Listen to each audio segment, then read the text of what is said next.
دوستو، ملک کے موجودہ حالات میں مسلمانوں اور اسلام کے خلاف نفرت کا بازار اتنی بلندی اور عروج پر پہنچ چکا ہے کہ اکثریتی طبقہ کا ہر فرد، چاہے وہ کسی بھی شعبے زندگی سے تعلق رکھتا ہو، اس نفرت کے بازار میں اپنا کاروبار چمکانا چاہتا ہے۔ ہندو شدت پسند تنظیمیں پہلے گو رکشا اور دھرم رکشا کے نام پر ہندو اکثریت میں اپنی پکڑ مضبوط کر چکی ہے۔ ملک کا اکثریت میڈیا گھرانہ بھی اسی نفرتی بیانیہ کے سہارے اپنی آمدنی اور مقبولیت میں اضافہ کر رہا ہے۔ آئے دن لو جہاد، دھرم پریورتن جیسے فضول مسئلے کو ہوا دے کر اپنی TRP بڑھا رہا ہے۔ اب بالی ووڈ بھی اسی راستے پر چل نکلا ہے۔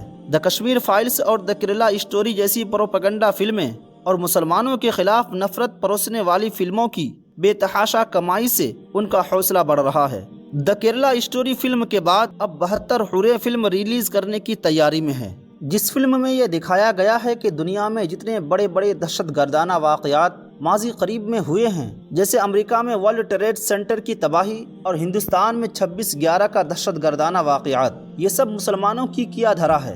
ان واقعات کی تصویروں کے ساتھ اسامہ بن لادن، اجمل قصاب، یعقوب میمن، مسعود اظہر اور حافظ سعید کی فوٹوز دکھا کر یہ ثابت کرنے کی کوشش کی گئی ہے کہ ان دہشت گردانہ حملوں کو، جن میں ہزاروں معصوم انسانوں کی جانیں ضائع ہوئی ہیں، انجام دینے والے تمام مسلمان افراد ہیں۔ انہیں مذہبی جنون میں مبتلا کر کے اور ان کا برین واش کر کے انہیں خود کش بمباریوں کی شکل میں تبدیل کر دیا جاتا ہے۔ انہیں پڑھایا جاتا ہے کہ یہ عمل جہاد ہے اور اس راہ میں اپنی جان کی قربانی پیش کرنے والا شہید ہے جو جنت کا مستحق بنتا ہے، جہاں اس کی جنسی تلذذ کے لیے اسے 72 حوریں یعنی حسین ترین عورتیں ملے گی۔ تو چلیے آج کی اس ویڈیو میں یہ جاننے کی کوشش کرتے ہیں کہ اسلام اور مسلمانوں پر اس طرح کے الزامات کہاں تک درست ہیں۔ کیا واقعی اسلام دہشت گردی پھیلاتا ہے یا حقیقت کچھ اور ہے جو ہم سے چھپایا جاتا ہے؟ اور ساتھ ہی ساتھ یہ بھی جانیں گے کہ اسلام میں 72 حوروں کا تصور کہاں تک درست ہے، وہ کن کے لیے ہے اور کہاں تک کے لیے ہے۔ تو دوستو، دہشت گرد کون ہے؟ کیا یہ کسی تحریک یا نظریہ کا نام ہے یا کسی فرد جماعت کا؟ یہ وقت کا سب سے اہم ٹاپک ہے۔ اس ٹاپک پر کئی سال غور و فکر کرنے کے باوجود UNESCO بھی اس کی ڈیفینیشن متعین کرنے سے قاصر ہے۔ وہ جو بھی ڈیفینیشن متعین کرتی ہے، اس ڈیفینیشن کے اندر وقت کی سپر پاور طاقتیں آ جاتی ہیں۔ چونکہ UNESCO سپر پاور طاقتوں کی کٹ پتلی ہے، اس لیے ان طاقتوں کی خواہش پر ملت اسلامیہ کو ہدف بنایا گیا اور دہشت گردی کا ایک آسان نام اسلامی دہشت گردی ایجاد کر لیا گیا تاکہ افغانستان، عراق وغیرہ پر حملوں کا جواز فراہم ہو جائے۔ اس طرح وقت کے سب سے بڑے دہشت گرد امریکہ نے اپنے جنگجو مقاصد کو حاصل کرنے کے لیے ان مسلم ممالک میں تباہی اور بربادی مچا دی اور وہاں لوٹ کھسوٹ اور قتل غارت گری کو اپنے لیے جائز قرار دیا۔ اسی طرح ہمارے ملک عزیز ہندوستان میں آزادی کے فوراً بعد تحریک آزادی کے رہنما مہاتما گاندھی کو دین کی روشنی میں قتل کر دیا جاتا ہے۔ قاتل اعلیٰ ذات کا ہندو ناتھورام گوڈسے، جو سنگھ پریوار کا فرد تھا، گویا آزاد بھارت میں یہ دہشت گردی کا آغاز تھا۔ ملک کے سابق وزیر اعظم اندرا گاندھی کا قتل اسی کے ایک سکھ محافظ کے ہاتھوں دن دہاڑے گولی مار کر ہوا تھا۔ سابق وزیر اعظم راجیو گاندھی کا قتل جنوبی ہند کا ایک ہندو شخص تھا۔ اسی طرح سے نکسلائٹ، الفا وغیرہ تنظیموں کے تشدد کے شکار آئے دن لوگ ہوتے رہتے ہیں۔ شمالی ہند میں نچلی ذاتوں کے لوگوں کی جان و مال، عزت و آبرو کو پامال کرنا اعلیٰ ذات کی انتہا پسندوں کا مشغلہ رہا ہے۔ اسی طرح گودرا میں مودی پیٹنٹ فارمولے کو اپنا کر اس کے تجربے سے گجرات میں مسلم اقلیت کی نسل کشی کی گئی۔ دوستو، 1945 سے پہلے دنیا کے نقشے پر اسرائیل کا وجود نہ تھا۔ دوسری جنگ عظیم میں جب عیسائی ہٹلر نے یہودیوں کو چن چن کر مارا اور ان کو گیس چیمبر میں جلانے والی انسانیت سوز کارروائی کی، جس کو مسلمان بھی دہشت گردی اور غیر انسانی فعل کہتے ہیں، تو یہودی یورپ سے بھاگے اور فلسطین پر قابض ہو گئے۔ اب وہ نہتے فلسطینیوں پر ظلم کرتے ہیں، جس کو ریاستی دہشت گرد نہ کہا جائے اور کیا کہا جائے۔ کیا ان میں دہشت گردی نظر نہیں آتی؟ ان کو دہشت کرنا تو دور، کوئی انہیں صرف دہشت گرد کہنے کے لیے بھی آمدہ نہیں ہے، یعنی یہ جملہ صرف ملت اسلامیہ ہی سے وابستہ ہے۔ دوستو، ان سارے حقائق کو سامنے رکھا جائے تو یہ نتیجہ اخذ کرنے میں دیر نہیں لگتی ہے کہ دہشت گردی پوری دنیا میں رہی ہے، اب بھی ہے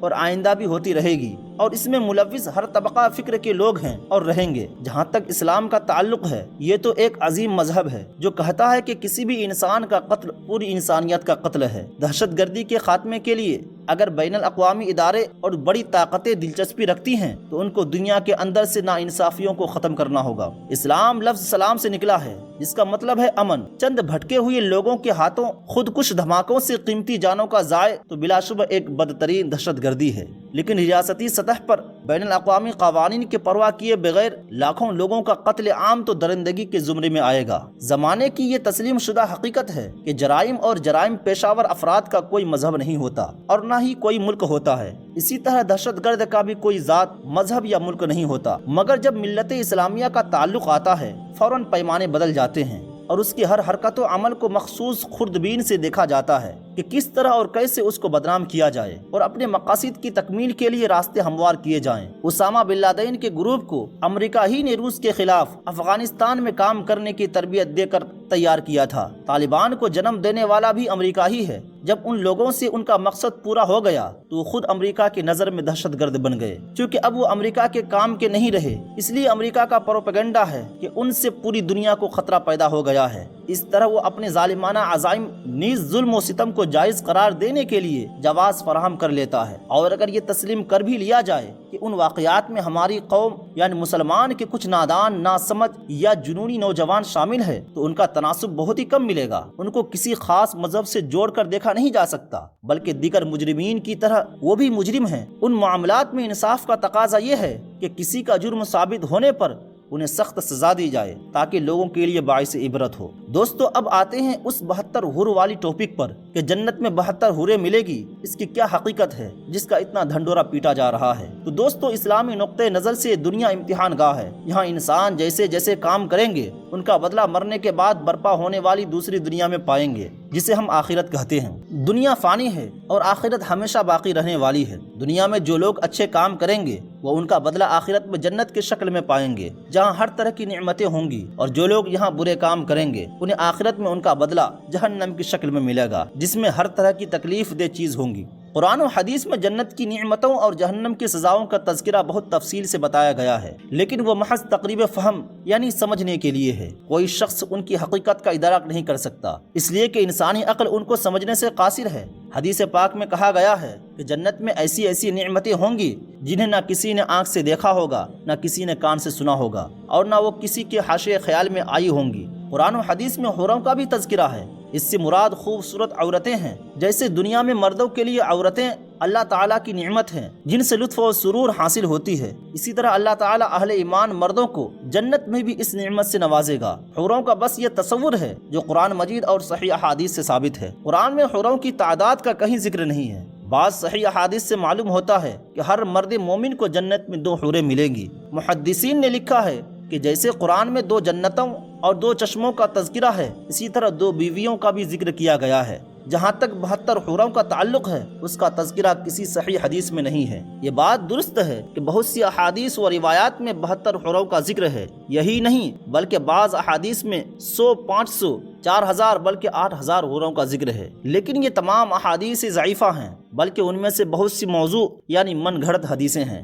اسلام دشمن قرآن مجید میں تو تحریف نہ کر سکے اور ان کا ایک حرف بھی بدلنے پر قادر نہ ہو سکے، تو انہوں نے بے بنیاد اور من گھڑت حدیثیں پھیلائی۔ اللہ تعالیٰ جزائے خیر عطا فرمائے امت محمدیہ کے محدثین اور ناقدین حدیث کو، جنہوں نے احادیث میں صحیح، ضعیف اور موضوع کو چھانٹ کر الگ کر دیا۔ افسوس کے ساتھ یہ کہنا پڑتا ہے کہ بعض علماء اب بھی اپنے خطبات و مواعظ میں اعمال کے فضائل بیان کرتے ہوئے ان کے بدلے میں ملنے والی جنت کی نعمتوں کا تذکرہ کرتے ہیں، تو حوروں کی حسن و جمال، ان کی حیت، قد و قامت اور دوسری چیزوں کا تذکرہ بہت مزے لے لے کر کرتے ہیں۔ جنت کی خواہش اور رغبت پیدا کرنے کے لیے بہت سی صحیح حدیثیں ہیں، انہیں پیش کیا جانا مناسب ہے۔ ان واعظین کو معلوم ہونا چاہیے کہ ضعیف اور موضوع حدیثیں پیش کر کے وہ دین کی کوئی خدمت نہیں کر رہے ہیں، بلکہ اس کی بدنامی کا باعث بن رہے ہیں۔ تو دوستو، ان تمام خرافات سے بچنے کے لیے ایسے وقت میں ضرورت ہے کہ ملت اسلامیہ کے سامنے حضرت محمد صلی اللہ تعالیٰ علیہ وسلم کا اسوہ حسنہ رکھا جائے